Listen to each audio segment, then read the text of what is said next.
Hello बच्चों, चलिए प्रश्न को समझते हैं। प्रश्न है आपके सामने कि लैंथेनॉइड एवं एक्टिनॉइड के रसायन की तुलना कीजिए इलेक्ट्रॉनिक विन्यास के आधार पर।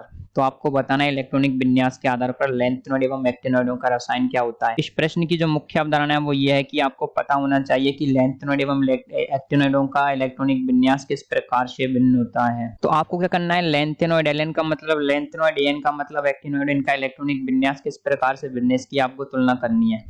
तो हम सभी लोग जानते हैं कि परमाणु क्रमांक 58 से लेकर के 71 तक के जो आपके तत्व होते हैं वो आते हैं आपके लैंथेनॉइड श्रेणी के अंदर, क्योंकि ये सारे के सारे लैंथेनम के बाद आते हैं।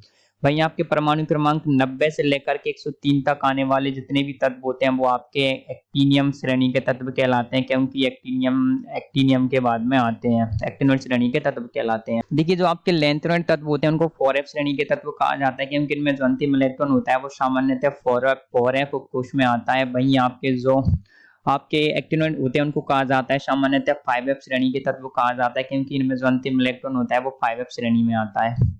तो आप कुछ इस प्रकार से देख सकते हैं, जो आपके इनका सामान्य इलेक्ट्रॉनिक विन्यास होता है लैंथेनॉइडों का कुछ इस प्रकार, जिसमें आपके 4f आता है और आपके जो एक्टिनॉइडों के अंदर 5f आता है। तो इनका सामान्य इलेक्ट्रॉनिक विन्यास कुछ इस प्रकार का होता है। देखिए, आपके जो लैंथेनॉइडों का सामान्य इलेक्ट्रॉनिक विन्यास होता है वो आता है आपके जीनोन 4f1 से लेकर के 14 5d076s2।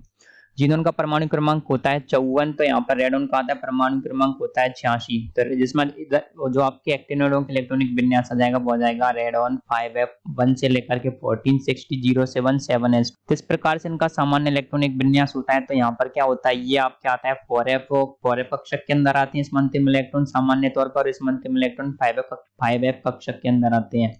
तो आशा करते हैं आपको लैंथेनॉइड एवं एक्टिनॉइडों के रसायन की तुलना उनके इलेक्ट्रॉनिक विन्यास के आधार पर समझ आई होगी। धन्यवाद।